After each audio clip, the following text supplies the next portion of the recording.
Gente, mais um podcast aqui, um ANEAC Pode, porque aqui pode, trazendo para vocês, adivinha, quem eu tô trazendo? Agora já abriu a câmera, todo mundo já viu. Era surpresa.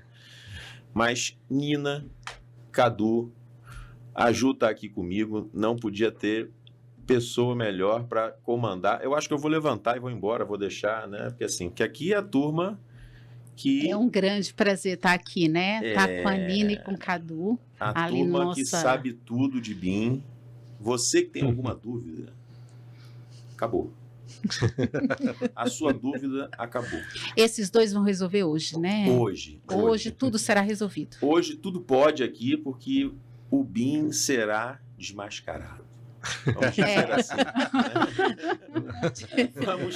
Né? Vamos contar tudo. Tudo sobre o BIM. Tudo sobre o BIM. Tudo sobre o BIM. Ô, Luciano, vamos começar eles contando, né? Cadu contando aí esse vasto currículo. Conte um pouquinho da sua história, Cadu, para não ficar comigo, né? Vamos às apresentações. Isso, vamos Cadu e Nina, vamos às apresentações. Com você, Cadu. Muito bem, sou o Cadu, Carlos Eduardo, arquiteto. É um prazer estar aqui, boa noite para todo mundo, muito obrigado pela oportunidade. Não é sempre que a gente tem oportunidade como essa de falar com todos os colegas a respeito de temas técnicos, inclusive do BIM, né? Então aproveitar esse canal, que é uma oportunidade única que a gente tem para conversar com vocês. Eu sou arquiteto, trabalho na Caixa já há 16 anos e continuo também projetando profissionalmente e venho estudando BIM durante uns 6 anos, fazendo cursos, especializações. Recentemente, em 2020, eu fui chamado para trabalhar na unidade na área de governo, responsável pela montar a estratégia, né, de adoção do BIM dentro da nossa empresa. E, atualmente, eu também sou coordenador, desde o início desse ano, do grupo técnico que trata do sistema de classificações na ABNT. E é isso. Ô, Luciano, inovação é isso. Quando ninguém falava em BIM, o Cadu já estudava, já conhecia os softwares, já discutia, já estava inovando. Já era a inovação em pessoa. E aí isso teve uma história, né, Nina, de como o Cadu veio compor, veio pensar na implementação do BIM na empresa. Nina, fala agora, e aí? Exatamente.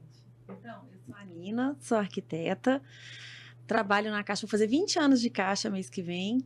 Boa noite a todos, né? Também agradecendo a oportunidade de estar aqui para a gente poder falar um pouco desse tema que realmente apaixona a gente, enfim. E em 2020 eu fui convidada a assumir uma coordenação na GESOG para trabalhar a elaboração e implementação da estratégia BIM na vice-presidência de governo. Era um tema que eu não conhecia.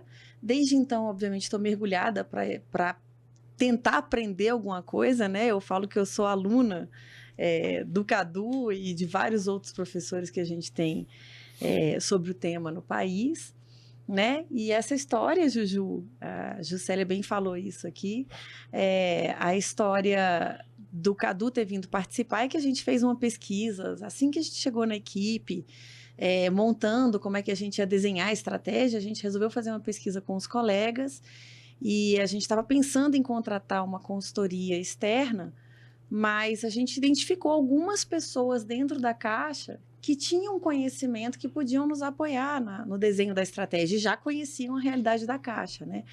O que é uma coisa muito importante quando a gente fala em desenhar uma estratégia interna. E o Cadu se destacou, obviamente, por causa de todos os trabalhos que ele já tinha desenvolvido, enfim, essa questão do projeto que ele não parou de projetar, né, fora da Caixa, e os estudos que ele já vinha fazendo, e alguns pilotos que ele já tinha tocado dentro da unidade dele, e a gente chamou o Cadu para participar e ajudar a gente integrar a equipe mesmo. E a Juscelia também integra a equipe. Vamos colocar isso aí, que o Juju também tem especialização no tema, hein? Por isso que a Juscelia está aqui, que eu vou ali. Só por isso, né? Eu vou ali, já volto, deixar vocês batendo papo. Vou só fazer uma pergunta só para iniciar. Porque essa eu peguei, que é uma pergunta básica, né? Entendeu? E aí eu vou deixar vocês conversando, eu volto, saio ali para comer alguma coisa e volto depois.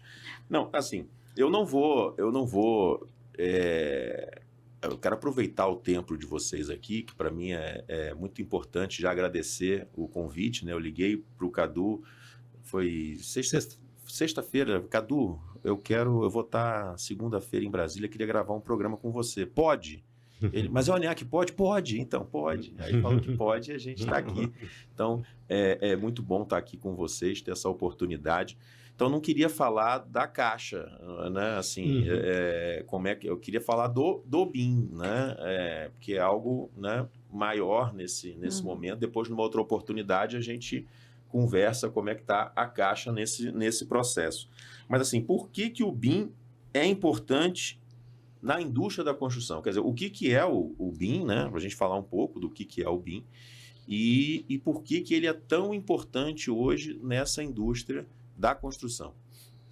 Bom, o BIM ele é um acrônimo para Building Information Model, ou Building Information Modeling, ou Building Information Management. Ou seja, ele trata desde o produto inicial, que é o modelo, uma representação tridimensional, digital, de algo que será construído. Mas ele não é só isso. Além dessa questão do modelo tridimensional, ele também é o modelo de um processo, por isso o modeling. E por último, ele também pode ser encarado como um modelo de uma gestão de empreendimento. Por quê? Quando a gente pensa nesse modelo tridimensional, a gente está pensando desde o momento da sua concepção inicial, daquele rascunho, né, daquela ideia primeira, que vai evoluindo. Da concepção do projeto. De uma concepção, exatamente, para ver se... Até as vias de fato. Exatamente. Até depois das vias de fato. Para pensar, a gente fala, né, de pensar, ele pensa em todo o ciclo de vida de um empreendimento, que pode ir, portanto, desde o projeto, aprovação, construção, manutenção, e depois da manutenção, se vai ser feito um retrofit ou demolição. A Ju ia reclamar que eu ia falar da manutenção, ele já me deu a oportunidade. Já colocou na pauta. Já tem mais uma pergunta. Já separei mais uma pergunta para mim. E existe até um dos grandes desafios que a gente tem dentro do BIM, para as pessoas que estão envolvidas, é que ele é um processo que não está concluído, né? Ele continua em evolução. É uma evolução tecnológica, porque os softwares estão também se adaptando e vêm se adaptando e não estão prontos, ainda tem uma série de desafios a serem vencidos. A questão das pessoas que precisam alterar os seus processos, as suas formas de trabalho. De pensar também. De pensar de uma maneira colaborativa, porque o trabalho ele não está mais pronto a partir do momento que eu concebi meu projeto, eu entrego e eu não tenho mais nada a ver com isso. Não. Você vai fazer a sua parte, essa sua parte vai ser submetida aos colegas, a outras pessoas. A uma equipe. Exatamente. O proprietário do empreendimento, ou os proprietários, eles têm uma grande responsabilidade no sentido de conseguir demandar, saber o que eles querem enquanto projeto, o que eles querem como produto, o que eles querem que o edifício deles traga de benefício. Eles precisam definir isso muito bem e passar essa informação para a equipe. E isso é algo que a gente também culturalmente não tem, né? A pessoa pede um prédio, tá, mas seu prédio com que características, com que elementos, com que qualidade, o que seu prédio vai o que o senhor quer, que temperatura, que cor, que economia. Mas quando a gente fala de economia, a gente não está falando de economia do projeto, da construção, a gente está falando, como a gente falou, de todo o ciclo de vida. Qual é a economia que eu vou ter nos 60, 100 anos que esse edifício vai existir? Sim. Então muda esse raciocínio. E a gente hoje tem softwares que podem fazer simulações da economia de energia, de sustentabilidade, da questão de quanto de carbono está gerando, quanto de poluição, quanto de resíduo. Pensar vários cenários, né, Cadu? Cenários. Você pode pensar esses cenários no ambiente digital, desenhar isso aí para tomar as decisões e poder efetivamente... Na empregabilidade de um produto. Exato. No acabamento. E isso tende... Uma implantação do prédio. Isso tende a valorizar mais a gente, enquanto profissional, na tomada de decisões, a partir do momento que a gente consegue colocar que o nosso conhecimento, a nossa formação, dá condições de pensar todo esse fluxo, todo esse... Uma gama de opções, uma infinidade de opções. Sim.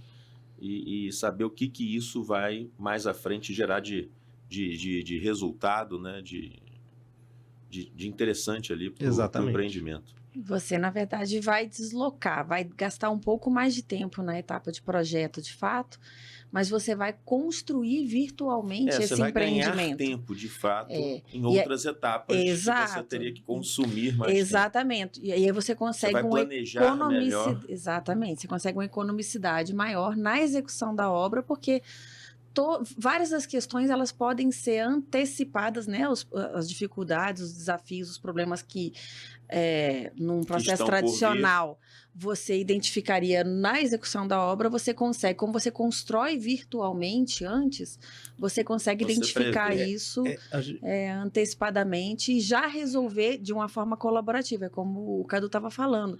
Não existe mais, eu fiz o projeto de arquitetura, entreguei o projeto de arquitetura e minha responsabilidade cessou ali. Né? Você vai ter depois uma etapa de intercâmbio e de trabalho conjunto com as demais disciplinas, e os processos decisórios eles vão ser muito mais colaborativos, de fato. E a gente está tratando de informação. O BIM ele trata muito de informação. Né? A gente vai qualificar a informação do empreendimento e da construção, para que isso possa nos dar respaldo para todo o ciclo de vida do empreendimento. Não só a informação, mas a qualidade dela. Né? Agora, eu vou falar um dado que eu li há pouco tempo num documento que veio do Banco Mundial, de 2018, e ele diz que 95,5% das informações produzidas durante o processo de projeto não são utilizadas em nenhum momento da construção. A gente tem 4,5% só da informação que é dada, porque aquele monte de projetos, de relatórios, eles não são lidos, eles são ignorados e tocados na maioria das vezes. Isso dado do Banco Mundial, não é a gente que está falando aqui. A maneira com que chega a informação, independente se a informação é boa, se é qualificada, mas a gente não lê. Ela é ignorada, né? Ela é ignorada, chega na obra, toma-se outras decisões. E se faz o que sempre foi feito, né? Exato. E isso não é uma coisa do Brasil, né? É uma coisa do planeta. Assim, planeta. São os objetivos que estão tentando melhorar, né? E o BIM vem transformar essa relação. Vem, porque ele valoriza a questão da informação, porque ele dá transparência na divulgação dessas informações para todo mundo da equipe. E você tem um repositório único de informação. Isso também é muito importante. Você não tem versões de projeto, você não tem versões de documentos. Você tem as versões enquanto o projeto evolui, mas a partir do momento que ele vai para a obra ou que ele vai ser compartilhado com outros profissionais, com outros escritórios, ficou só existe aquela informação. Não tem aquela versão final, o finalzão. O final agora vai. Acabou isso. Então a gente consegue. Agora é esse. Agora é esse. O finalzão total. Então, assim. Eu juro que é esse. Então assim, você vai salvando, né? Salva por mês, salva por. Dentro dessa lógica do BIM, isso é outra coisa que a gente precisa repensar até dentro da nossa empresa. Como que a gente já vai armazenar os nossos documentos? Como que a gente vai nomeá-los? Como que eu vou saber se ele... eu vou ter certeza que ele está numa pasta que é validado ou que ele está numa pasta que está em processo? Eu participei de um projeto e deixar até um abraço aqui para um grande arquiteto que foi meu sócio e participou, que é o José Carlos Luz, versão 48. E eu não sei se foi a 48, depois eu desisti. Eu falei, Zé, toca o barco, que eu não aguento. Essa versão 48 tá ok, né? Versão 48 para mim já deu. Ô, Luciano, comentar aqui o quanto é importante essa conversa aqui hoje, porque no grupo de capacitação e quando a gente está organizado, eu acho até que Cadu e Nina estão felizes com isso, como a pauta BIM é importante. Como, de alguma forma, o nosso profissional e os nossos colegas perceberam que a gente tem que entender desse assunto. E como é bom que a construção civil está se modernizando, está usufruindo da tecnologia e está pensando diferente quando implanta BIM, porque é um pouco isso, né? Hoje até a gente teve uma reunião muito interessante, né, com o pessoal da FNA, que a gente está numa demanda com eles aí de trazer novos profissionais. Vocês são novos profissionais, mais antigos como nós, porque são lá do concurso de 2012, né, que teve... Eu fui desse concurso, tem um grupo que entrou judicialmente e que a gente está em vias de fato. São 122 arquitetos, mas tem 47 interessados, né, depois de 10 anos. Né, e eu falei o quanto é importante a gente ter essa oxigenação no nosso time. Né? Mas esses colegas têm a nossa mesma idade, mas o quanto é importante a gente trazer gente nova nesse mercado, né? A garotada que está se formando hoje que não fala mais em AutoCAD. Uhum. Que é AutoCAD? A gente participou, isso foi uma reflexão que eu fiz também há pouco tempo. A nossa geração dentro da CAD, que geração é essa? A minha geração era prancheta, desenhava à mão. Acabou, não tinha não tinha o Dell, não tinha, vai lá ou lá. Depois é que eu, né, depois de formado e 3 anos de formado, que eu comecei a desenhar no CAD, mas eu desenhava no nanquim. Então tinha lá aquela giletezinha para dar aquela raspadinha lá, para poder maquiar o negócio, para apagar, né? Ou não, então refazia tudo de novo, né? Agora não, né? A gente já veio uma geração depois, a minha geração, a geração do CAD, né? A gente trabalhando em CAD, tudo isso agora. Hoje a gente não vai falar mais né? A gente não vai falar mais em CAD. Sim. Ô, Nina, essa mudança é muito importante, né, para a real implementação do BIM. Se pensar diferente, se olhar para a construção de uma forma diferente. Oxigenada. Sim, isso é essencial. Eu estava vendo o Luciano falar aqui agora, quando eu me formei, eu peguei na faculdade essa transição do nanquim para o CAD. E saí da faculdade... Vai todo mundo entregar a idade aqui agora. Não, não tem como, gente. E aí, o que acontece? Eu me lembro bem que quando eu saí da faculdade, assim, nos meus anos finais, eu estava craque no CAD. E eu trabalhava em um escritório de arquitetura que o pessoal, os arquitetos, os donos do escritório, eles não sabiam trabalhar em CAD. Então, eu chegava lá e... Eu fazia apresentação à mão no escritório. Mesmo? Não, eu achava o máximo eu saber trabalhar em CAD, a turma não, então eu dava um suporte para eles. Hoje em dia, se a gente não se atualizar, o que está acontecendo é o contrário. A gente está falando que a gente conhece muito CAD e a turma que está saindo da universidade já não sabe CAD. A turma que está saindo da universidade está, de fato, já está saindo com as ferramentas BIM na mão. Agora, é importante a gente ressaltar uma coisa. Existe uma imagem difundida, né? Um conceito difundido por aí, que quando a gente fala em BIM, a gente está falando em software, em ferramenta. E a ferramenta é o menor... Eu ia fazer essa pergunta, e a ferramenta? Do BIM. Ele é um ponto do BIM, que é a questão da tecnologia. Mas antes da tecnologia, de novo, é importante a gente ressaltar que quando a gente fala de adoção de BIM, a gente está falando de qualificar a informação, qualificar a comunicação. É um conceito. É um conceito como o Zucker, né, que é um dos grandes especialistas mundiais no assunto, ele define o BIM como uma palavra guarda-chuva que abarca política, processo e tecnologia, e nessa ordem. Agora eu fiquei até assim, o Papa fala esse conceito. Estou alinhado. Ele traz esse conceito. Realmente. Eu estou no BIM. Tá no BIM. Já me senti no BIM. E esse tem um pouco a ver com um dos maiores desafios e obstáculos do BIM, né, Nina? Repensar como se olha e não limitar a uma coisa, a um conceito que às vezes é muito restrito pela realidade do que é a proposta real. Exatamente. A gente, na verdade, quando a gente fala de BIM, primeiro a gente tem que aculturar, desmistificar o BIM, né? A gente entender que essa atualização ela é necessária e a gente está construindo juntos. Não existe ainda uma receita pronta, não é isso, Cadu? Ele é um processo essencialmente digital.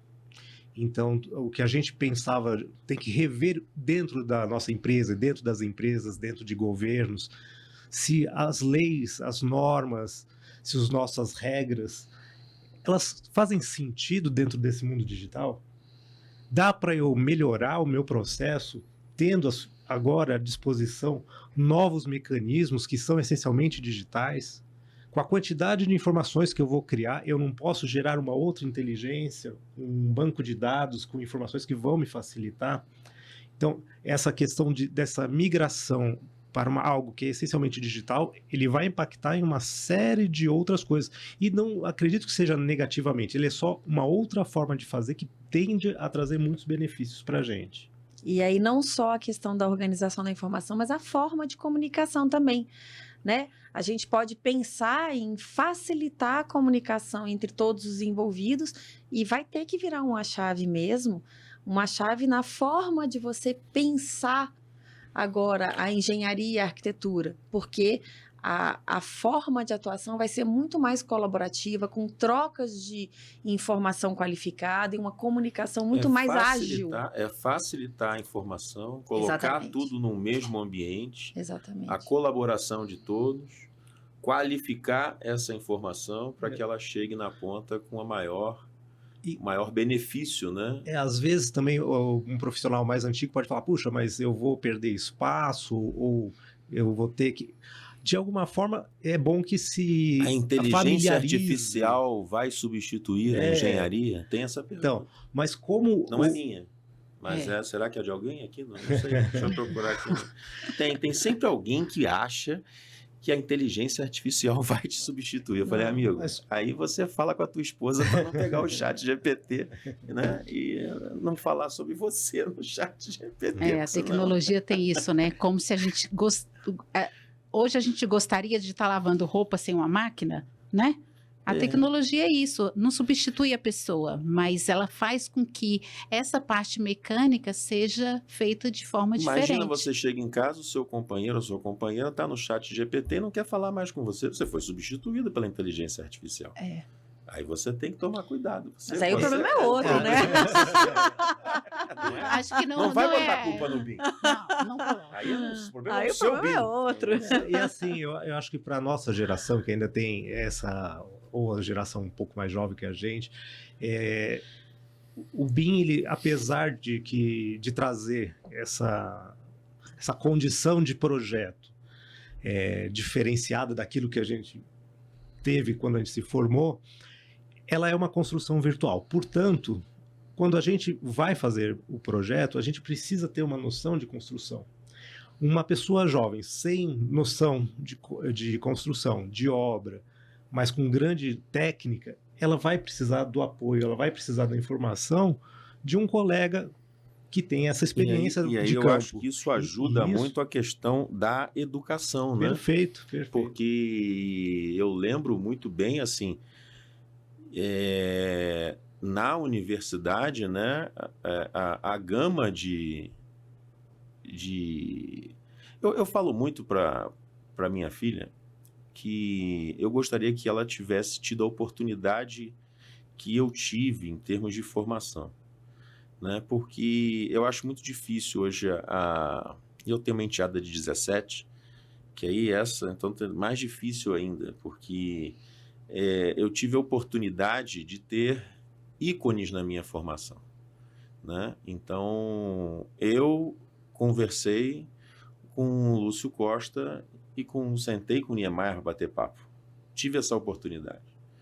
Eu estagiei com a Cássio Gil Borsoi, Janete Costa. Eu tomava café pelo menos uma vez por semana. Quem batia lá era muita gente que batia lá no escritório da Janete. E aí você aprendia por osmose. Você simplesmente tocava na pessoa, você já sentia uma vibração. Uma energia diferente. Tinha. Imagina você tomar café com Burle Marx. Nossa. Eu tomei café com Burle Marx. Eu comi biscoitinho, que ele gostava dos biscoitinhos amanteigados que a Janete comprava. Então, e agora você faz podcast com o Cadu e com a Nina? Praticamente a mesma coisa. É isso aí. Mas assim, essa geração nova não tem esses ícones que a gente tinha e que eram deuses. Sabe, eu olhava para o Borsoi, eu lembro de um amigo meu me falar assim, era Cássio Gil Borsoi. Aí eu falei assim, olha, se eu tiver um filho, um homem, eu queria botar o nome dele de Acácio. Mas como assim, é goleiro do Vasco? Você é Flamengo? Não pode, bota Arthur, que é o Zico. Então tinha essas, entendeu? Mas como como eu aprendi, né? Além da minha facilidade que eu tive aos 14 anos eu falei que eu queria ser arquiteto para o meu pai, e ele abraçou essa ideia, que também era uma loucura, porque antigamente você não tinha essas, né? Você era engenharia, você fazia medicina, advocacia, arquitetura, que isso? Né? Eu nem vou comentar. E os papas, né, que existiam essas figuras, né? E hoje eu acho tão difícil você ter esses ícones, e estou me reportando a isso pela questão da educação. Porque essas pessoas davam aula na universidade. Eu tive aula com o Luiz Paulo Conde. Né? E hoje? Eu lembro de ficar super irritado porque passei a minha vida inteira na arquitetura hospitalar, mas não tinha feito um mestrado. Então eu não podia dar aula. Mas tinha um colega que fez o mestrado, que nunca botou um hospital, nem passou na porta, porque ele era super saudável, acho que nunca entrou num hospital, mas dava aula de hospitalar na faculdade. Então tinha essas coisas que a gente, né? Mas eu acho que o BIM traz essa questão do ensino, que mesmo que se a pessoa não tiver, ela vai ter que buscar essa informação qualificada, ela vai ter que entender de construção para poder projetar melhor, né? Porque hoje eu acho que não... eu fiquei um pouco assim eu tive uma turma de estagiários que eu ficava meio preocupado. Eu olhava, mas você não aprendeu isso na faculdade? Mas ninguém te ensinou isso? Mas você não viu isso? Então, eu acho que o BIM traz essa inovação, essa modernidade, mas nos ajuda muito pelo processo da qualificação da informação da pessoa querer buscar. Porque hoje está tudo numa internet, né? Está tudo até assustador, porque a gente estava conversando aqui num podcast anterior aqui com a Karine, né? E a gente falando que o CREA tinha que fiscalizar essa quantidade de youtuber que tem aí de pedreiro falando umas atrocidades. Olha, não, você põe detergente na argamassa, que não sei o que loucura, né?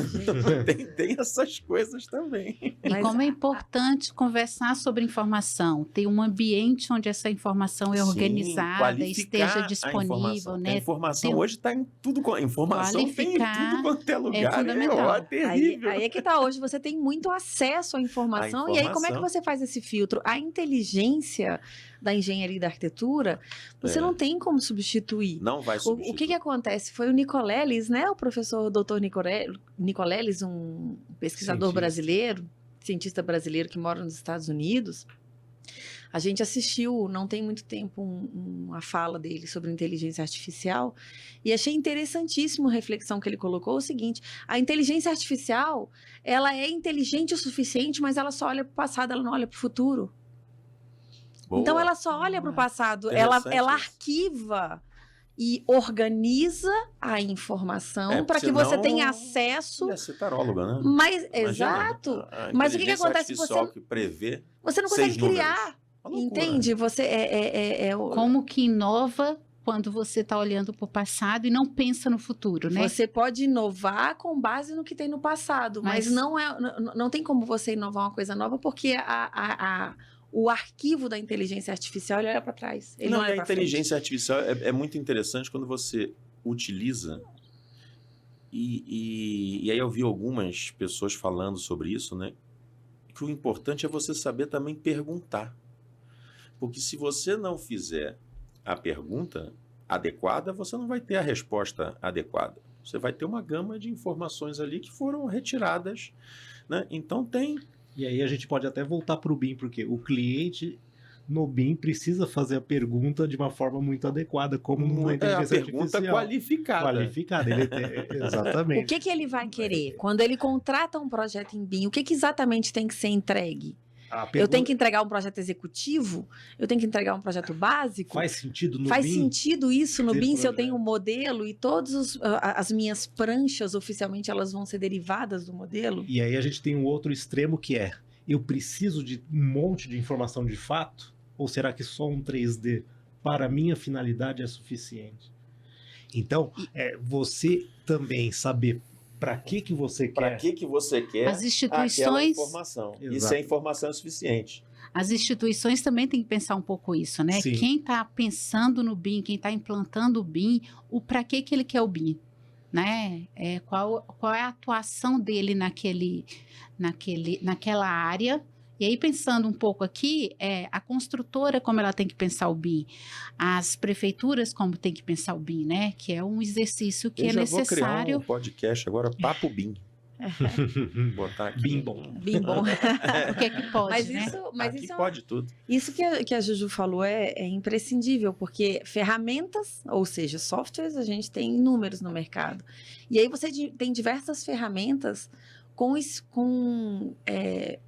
funcionalidades específicas. E aí, aproveitando a questão do software, desculpa eu te cortar, mas assim, é que eu vi um papo recente sobre isso, que a gente tinha... eu lembro muito bem no AutoCAD a dificuldade que a gente tinha de se ter o CAD, né, oficial, porque era caríssimo, era quase o preço de uma moto. Né? Eu compro a moto ou compro o CAD? Né? Aí você comprava a moto. Não mudou muito. E o CAD tinha sempre algum amigo que tinha lá um negócio lá que resolvia o seu problema e você comprava a moto. Ou não. Ou não, né? Ou guardava para a próxima versão do CAD, que era meio que nem iPhone, né? Tinha 10, 14, 15, aí vai embora. Softwares livres existe isso? Eu escutei essa coisa de software livre em então... Uma ótima pergunta. Existe. Eu nem ia perguntar. Existe o Blender BIM, existe o FreeCAD. Você tem essas opções. O próprio CDE, você tem CDEs que são plataformas também abertas, ou OpenCDE, que eles também vêm chamando, que são... Acho legal falar o que é CDE. CDE, desculpa, o Ambiente Comum de Dados, que é o lugar onde é o repositório, o grande repositório de documentos, mas não só isso, onde você faz a gestão da informação centralizada. Que você também tem que pensar nisso, não é só no software, mas também você tem que botar uma nuvem, onde você vai guardar toda a informação de maneira confiável. E que possa ser acessível para todo mundo que está participando do projeto. E que pode ser 3 pessoas, como pode ser 30, 300 pessoas. Cadu, eu gosto muito do termo CDE, que quando... eu conheci o CDF, eu era. O ambiente... Na minha época era CDF. Mas agora é CDE. Agora é CDE. O ambiente comum de dados. Realmente é um ambiente onde todas as informações estão disponíveis e onde as pessoas buscam a informação e deixam as informações, né? Isso. Então, esse é um conceito fundamental para se pensar em BIM. E tudo isso tem num formato livre, que a gente possa, assim... porque eu acho que é interessante a gente ter cada vez... A gente tinha essa dificuldade de você desenhar no CAD, ter o profissional com CAD, não sei o quê. Então... Eu vou ser muito franco agora. O que acontece? Aqui pode. O nome é aqui pode, porque aqui assim, pode. Existem as opções de software livre. O que acontece é que a curva de aprendizado desses softwares livres, ela é maior, você leva mais tempo para dominá-la do que alguns softwares de mercado. E aí pode virar bagunça também, cada um desenhar tem essa coisa, porque antigamente você só tinha o CAD, né? E aí você desenhou no CAD e desenhou no CAD. E aí agora, de repente, você tem um software livre, o outro não sei o quê, o outro... Você tem muitas ferramentas. O Cadu tem a solução para isso. Mas depois você consegue juntar tudo. Se chama IFC. Depois você consegue juntar tudo, porque se você faz num software, eu faço num outro software, dava confusão. Dava bagunça. Eu tinha no escritório, depois eu já formado no escritório, o Zé Carlos trabalhava em ArchiCAD e eu trabalhava no AutoCAD. Era ele conseguia ler minha planta, eu não conseguia ler a planta dele. Mas conte sobre isso. Vai, Cadu. Não, pode ir. Então é possível. Foi que essa a gente mágica foi só, resolvida. A gente estava esquecendo de falar uma coisa que é fundamental. O que o Cadu falou no início do podcast aqui, que está tudo sendo construído, que a gente está tudo está sendo desenvolvido, mas nós já existe uma solução que ainda não está redonda, perfeita, mas... Tem umas arestas para serem aparadas. Mas como sempre, tudo que está sendo construído, lapidado, e à medida que você vai usando, é que você vai identificando isso. Mas existe um padrão intercambiável adotado de exportação de arquivo, ou seja, para você ter um software considerado, para o software ser, a ferramenta ser considerada um software BIM, ela tem que obedecer um padrão internacional criado pela Build Smart. E tem que exportar bem a informação. Tem que exportar essa informação num padrão chamado IFC. E esse IFC, você consegue juntar IFCs que são produzidos por diferentes softwares, entendeu? Para você conseguir fazer, por exemplo, a federação das disciplinas. É como se fosse lá, é como se lá o AutoCAD criou o DWG, você está falando que tem que ter lá um IFC. Mas olha só, não é isso. Eu acho importante falar uma coisa, assim, a gente Mais tem que, não tem como você comparar o AutoCAD com o BIM, porque o que acontece? É porque eu sou antigo. Mas aí a gente vai parar com esse negócio, a gente é novo, a gente é inovação. Aqui. Já mandaram eu pintar, não entendeu? Sei se nós vamos inovar mentalmente. A gente é inovação. Né? Você acha que eu vou usar tipo aquele Crescim 2000? Isso aí tá na sua cabeça. Tá na minha cabeça. Tá só pensar diferente. Inovar, é só pensar diferente. Porque olha só, quando a gente migrou... Eu já posso vir modelado. Luciano, quando a gente migrou da régua, né, do nanquim para o CAD, a gente simplesmente mudou a nossa ferramenta, mas a gente continua desenhando linha. Sim. E quando você está fazendo o projeto em BIM, você não desenha mais a linha. Você não desenha o modelo. Nem desenha o plano. O modelo que eu digo. Mas aí que tá, não é um sólido. Não é um sólido. O software já entende que aquele sólido que você desenhou é uma parede. Uma parede. Tem as características de uma parede. Tem as características. Tem mais informações do que só a forma. De novo, é informação. O foco é informação. Então, quando você vai desenhar aquele sólido, você vai dar a dimensão dele e você vai dizer, isso aqui é uma parede, e ele já vai entender que várias das pintada, informações tem de parede... Tal, tem mas não é só isso. A partir do momento que você fala que aquilo é uma parede e você transfere aquele modelo para um software, por exemplo, de eficiência energética, ele vai considerar aquela parede com uma determinada capacidade de isolamento, de absorção. Sim. Dependendo da cor que você coloca, vai ter os coeficientes. Então, aquela geometria traz incorporada a ela uma série de elementos, de características. Porque, vamos voltar ao conceito. O que é um modelo? Quando você fala assim, eu quero um modelo de uma galinha, eu quero um modelo de uma raposa. O que é isso? Você está falando, eu falo raposa, falei raposa aqui para todo mundo imagina uma raposa, porque a gente tem um modelo de raposa na cabeça. Aí como é que é essa raposa? Se ela vai ter como do Firefox, vai ter o pelo vermelho, ele é um mamífero, tem 4 patas, tem um focinho alongado, todos nós sabemos, isso são características. As paredes vão ser a mesma coisa. Se eu falo que é de bloco de concreto, na nossa cabeça a gente já sabe, bloco de concreto, tá? Qual é a espessura, a gente já sabe o material, sabe que ele vai ter um determinado comportamento. Tem mais informação do que a simples reta que a gente desenhava com o nanquim. E então, aquela reguinha exatamente, bacana. Por isso que é difícil a gente comparar quando você produz um DWG, né, um projeto em CAD, você não tem essa extração, esse conteúdo de informação ali dentro, então você não tem como federar. O máximo que você pode colocar é projeto em cima de projeto. Eu passei a achar ótimo quando vi essa coisa na época de desenhar no computador, porque eu sou canhoto. Eu tinha que desenhar ao contrário, porque eu pegava o desenho, só o suor da mão já levava o desenho todo embora. Eu tinha que desenhar a prancha ao contrário. É difícil para o canhoto. O computador, o mouse veio resolver isso. Né? Que não sujava mais a prancha, entendeu? Agora tem que pensar na informação. Muito bem. Esse que é a gente tem que fazer uma coisa que eu venho estudando que é fantástico de saber, assim, em que década que foi criado o mouse, você sabe? A gente pode consultar isso no próximo... Vamos buscar essa informação. O mouse vem da década de 60, ele é de 1968. Mas visionário. Mas aí não é o Mickey Mouse, que é antes do 60. Eu vou falar, em 63 você tem um vídeo no MIT de um sujeito com uma canetinha manipulando 4 quadrantes, onde ele aproximava essa caneta e ele desenhava um objeto tridimensional. O computador só que era aquele computador que ocupava um andar inteiro de um prédio com fitas. E ele lá fora. Mas ele já tinha desenvolvido o conceito dessa questão da tridimensionalidade, de um computador que interpretasse o gesto humano para representar um projeto de engenharia, de arquitetura. Gente... Cadu, quando pensa na história do BIM, vê que essa importância da informação está associado e pensar na utilidade eu ia perguntar bem isso, o antes. BIM. Você falou do mouse na década de 60 e o BIM. O BIM, ele na verdade, ele surge com uma... Qual era a proposta do BIM? Pode falar rapidamente, tem tempo? Quanto tempo tem, né? Porque eu não sei quanto tempo vai ter aqui. Aqui pode. Pode falar, aqui assim, pode. Aqui pode. Por que a gente precisou ter o BIM na indústria da construção civil? A gente tem processos similares na indústria da aviação, a gente tem processos similares na automobilística, na química. E qual é a ideia?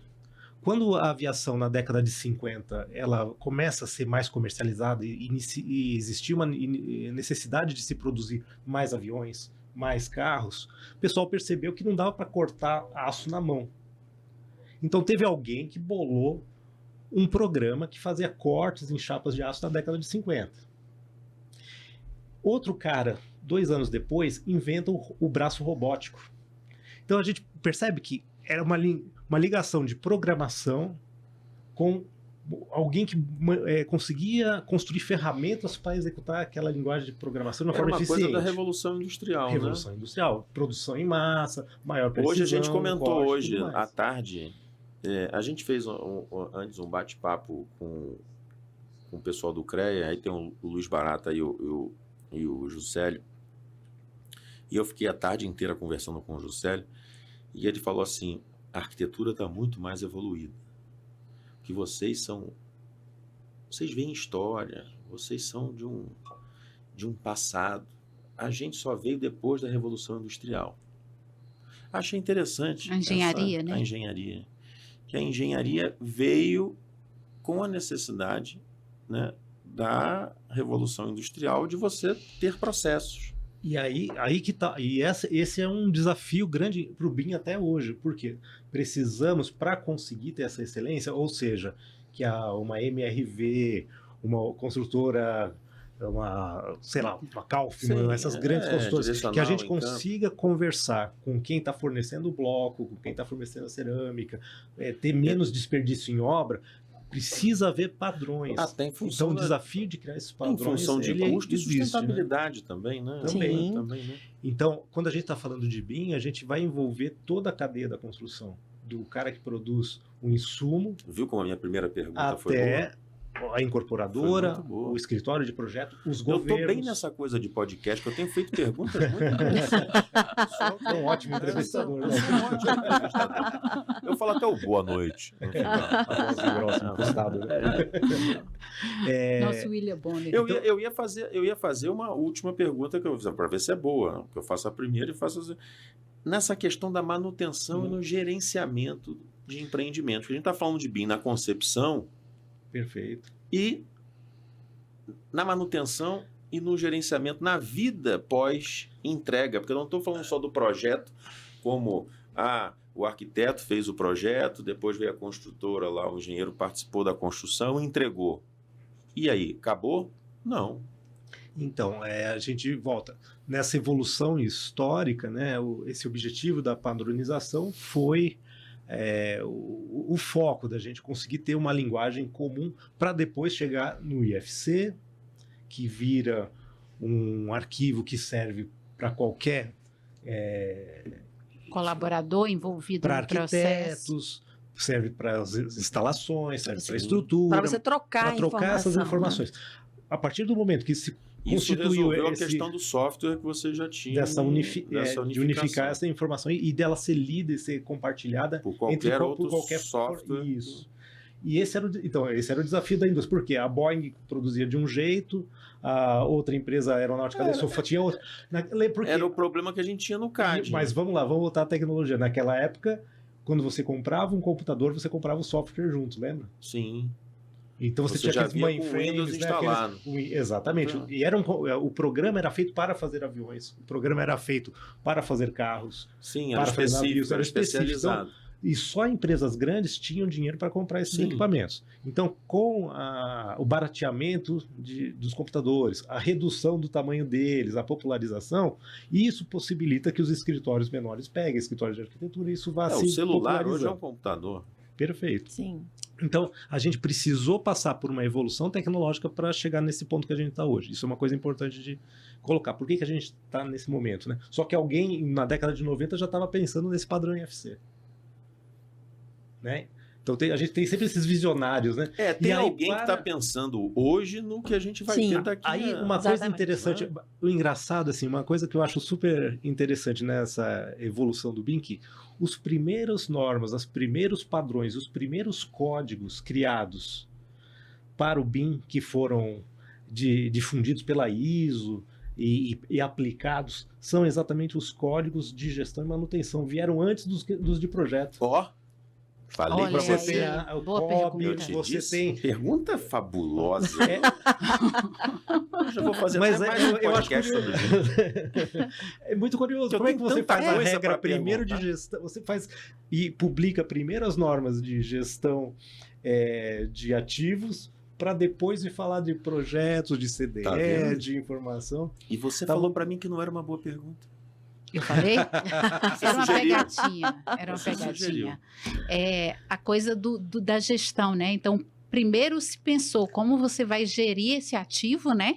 Cuidar desse ativo. Colocar a informação dele. Colocar a informação nele, né? Porque é muito tempo. Porque não tinha, né? Você recebia as coisas sem informação. Agora, aí a gente volta, assim, isso foi feito, né, nessa teoria, você tem softwares que são específicos para gestão de ativos. Agora, como isso vem sendo aplicado? É difícil você... Nas empresas que a gente tem trato, né, dentro da Caixa e tal, eu sempre pergunto para eles, e aí, quando é que você vai passar para o teu operacional? Então, pega uma empresa de trem, né, um metrô, você fala assim, cara... O teu funcionário lá da ponta, ele já está manipulando o 3D, ele já consegue pegar a informação, inserir informação no modelo. Por quê? Vai precisar treinar, percebe? Toda uma cadeia de gestores de informação, né? Desde a concepção, de novo, até a manutenção. Isso sempre, né? Acho que é você pegar a turma e treinar. E aí, também os melhores, os casos mais bem-sucedidos acontecem como? Quando eu chamo esse cara que vai fazer a operação para projetar comigo. Eu mostro, estou pensando em fazer um espaço que é assim, assim, assado. Teu equipamento, na hora que você entrar aqui para fazer a manutenção, isso aqui está adequado?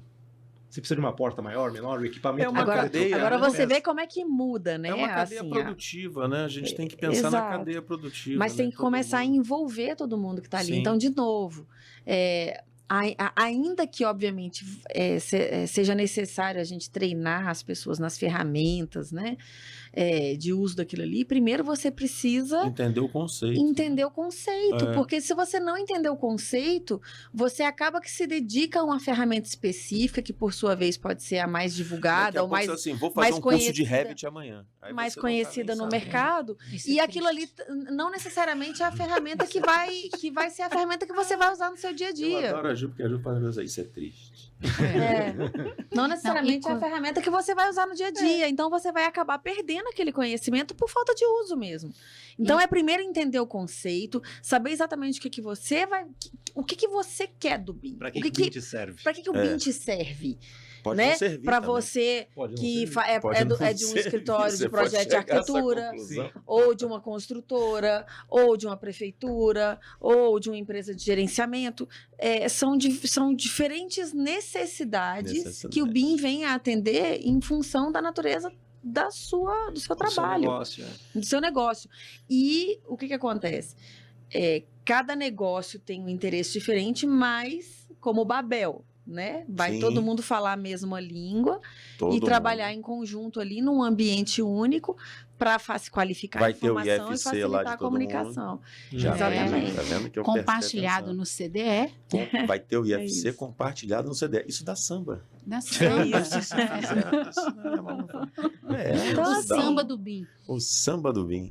Gente, vamos lá. O papo tá ótimo. Eu vou convidar vocês numa outra oportunidade para a gente falar mais sobre isso, né? Agradecer mais uma vez a presença da Ju aqui comigo. Que a Ju, a primeira vez que a gente fez um podcast, ela falou assim, mas eu não vou falar. Mas não vai acontecer. Mas eu não quero. Aí foi 1 hora. Juju é diva, meu. Foi 1 hora para conseguir botar. Aí voltou maquiagem, não sei o quê. Agora não. Agora é a rainha do podcast. Ela vai falar boa noite no final. Vai falar boa noite. Foi um grande prazer, né, a gente estar aqui junto. Não é? É um tema que é muito importante, muito pedido na NEAC. Luciano, eu vou sugerir o seguinte: quem tiver algumas dúvidas, quiser fazer algum comentário, aqui após o podcast, faça isso, né? Aproveite esse momento, converse com a gente sobre o assunto, aqui fale pode, o que está pensando, aqui pode tudo, né? Pode tudo, né? É uma alegria, né? É uma alegria estar Nina, aqui. Agradecer, Cadu, por esse tempo de vocês. A gente vai ter outras oportunidades, com certeza, para evoluir essa pauta, esse tema. Né? A Ju tá ali pertinho, perturba, que eu sei, né? Ela vai lá, a Luciano quer falar com vocês. A gente, comentando que hoje está disponível Democratizando, né? Fale um pouquinho, Cadu, do site. O que é o Democratizando, gente? Foi um curso feito em 2 módulos de 18 aulas cada um, que é gratuito, promovido pela ABDI. Então, no site da ABDI e no site não é do BIM Fórum Brasil. Da ESAF, isso, da escola. Site da ABDI. Da ABDI e da ESAF. E da ESAF. Você tem o curso Democratizando o BIM. Democratizando o BIM é gratuito. E ele é um curso... super dica, hein? E é um curso que, se você fizer, tiver o certificado, você pode mandar para a Universidade de Caixa, que ele homologa lá e fica no seu currículo também. Legal, gente. E ele é um curso que traz conceitos BIM que são importantes, mas de uma forma simples, assim. Eu digo... Democratizando o BIM.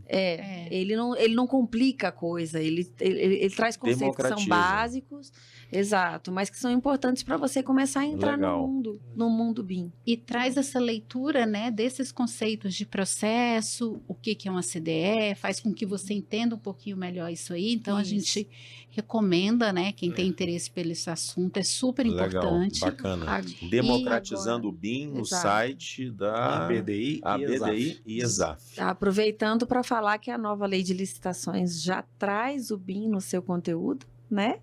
Ela coloca no seu... eu não lembro qual que é o número do parágrafo agora, mas que os projetos de obras públicas, eles têm que ser entregues preferencialmente em BIM. E em todos os eventos que a gente tem participado, né, eles têm colocado que esse preferencialmente não é facultativamente. Então, que quem não entregar... É uma realidade. Vai aprender, vai ter que justificar.